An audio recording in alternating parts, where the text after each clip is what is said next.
Dara, thank you so much for joining us. Basically, delivery way up, rides, those still down. You say you're on track for profitability. And I want to start with the good news. Delivery surging 130%. But we're basically in a sort of perfect environment for food delivery right now. You're at home, I'm at home. What makes you think this pandemic habit is going to turn into a long-term moneymaker for Uber? Well, what makes us confident about delivery is that we actually have a couple of markets, let's say Australia, where you are seeing, the virus is not as prevalent there as it is here. And we are seeing the mobility business in Australia actually open up.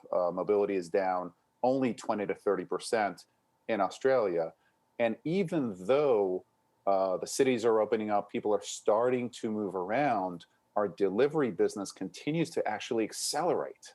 So it does feel like this pandemic has certainly caused a perfect storm where people are home, but it's also shifted behavior in some kind of permanent way. Once you are able to essentially go out and choose any kind of food that you want, we now have over 600,000 restaurants, delivered within 30 minutes. It's just those kinds of habits tend to stick. And so far, we're seeing the delivery habit not only stick, but grow at very, very high rates. So when it comes to rides, and I spoke to Lyft President John Zimmer, they're saying they can't even give a forecast for the quarter. Rides are just too unpredictable. But Uber is a more global business. What are you seeing in terms of when and how rides get back to growth? Well, the when is when cities open up. And I think that's where John was saying, hey, we can't predict when cities are going to open up. But what we do see consistently, and this is one of the benefits of Uber having a global footprint, is that in places like Australia, Brazil, these are big countries for us. The opening has led to the mobility business being down only 20 to 30%. In a place like Taiwan, actually our mobility business is up 16% in January, as again, the virus is subsiding.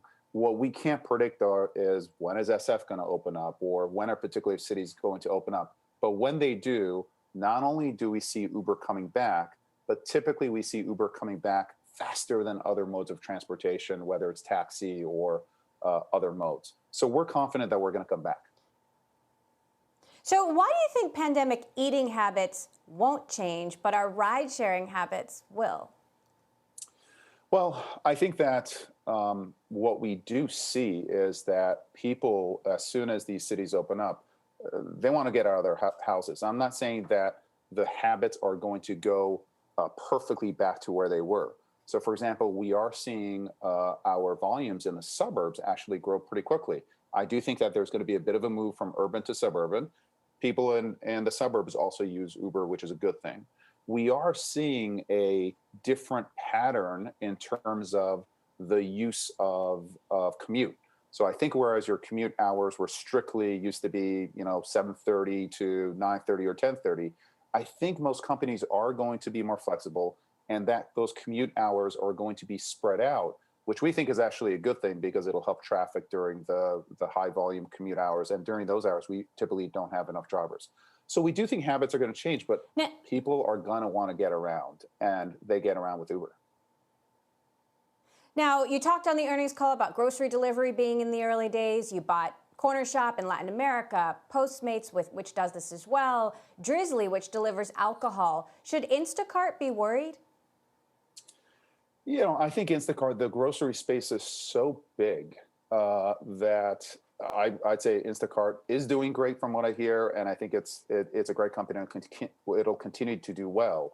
But we don't think that it's appropriate for a category of that size to be owned by just one player. So we're getting in.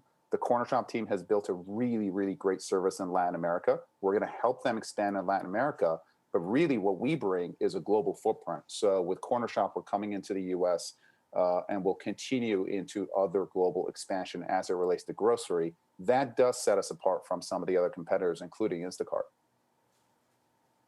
So how aggressive will you be on more food delivery acquisitions or tangential acquisitions this year? Well, we've been really aggressive in 2020 in terms of transactions. I think we closed 17 transactions in 2020. 2021 is going to be much more focused on organic growth. We're always going to be opportunistic on other innovative companies out there. But I think in 2021, we see a path to our delivery business continuing to expand. We're already at a $44 billion run rate. And it's about getting to profitability, and it's about getting mobility started. So expect 2021 to be much more about organic growth. And most of our deals, it's my instinct, are behind us, but we're always going to be opportunistic. So talk to us about the challenges of getting to profitability in the middle of a pandemic when you've got this pricing competition with DoorDash and Grubhub. Is there any chance your profitability goals could be accelerated? Well, we think that we're quite confident that we're going to be profitable in 2021. The timing of that is going to depend largely on when the mobility business comes back, because while the delivery business is growing really fast, we're still not profitable globally. We're profitable in 15 countries that throw off 100 million in EBITDA for the delivery business, but we're still leaning in because the opportunity is so big. As mobility comes back, we're confident that the company will get into profitability. And I think when you look at the growth opportunity for us, when you look at the grocery opportunity, when you look at a Drizzly and the growth there, we want to lean into growth and hit profitability at the same time. And I think we've got the wherewithal to do so this year. So you've got a shiny new headquarters in Mission Bay in San Francisco. It's certified for occupancy as far as we know at this point.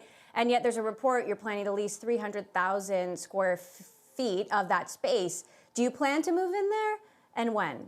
We're hoping to move in there. I have not set foot in our shiny new headquarters. I hear it's great. Listen, we're going to move into headquarters when SF opens up and when the health authorities pronounce it safe. In the meantime, our teams are working from home and really working effectively from home. As you can imagine, we're not using the offices in the way that we thought we were going to use offices. So our real estate team is being nimble and opportunistic so that when the space opens up, we have the space that we need and we'll have people in the office. But I do think it will be a hybrid work environment versus everyone having to go to the office during certain times.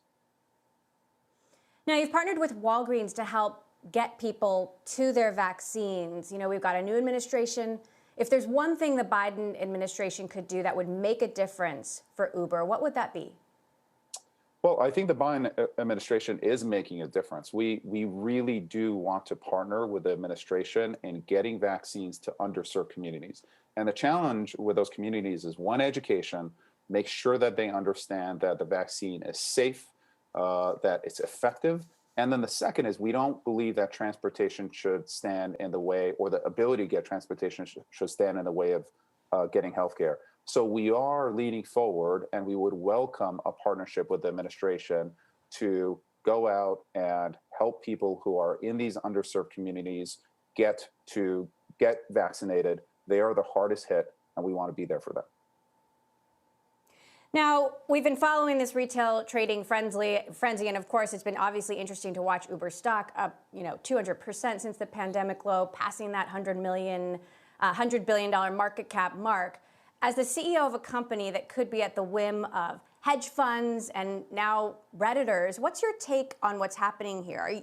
Are you seeing this as a fundamental shift in power from institutions to individuals, or something else? So there's definitely something going on. I mean, what you've got are individuals who can get together and act in a coordinated manner, whether planned or not, but somewhat coordinated manner, making big shifts in kind of fund flows.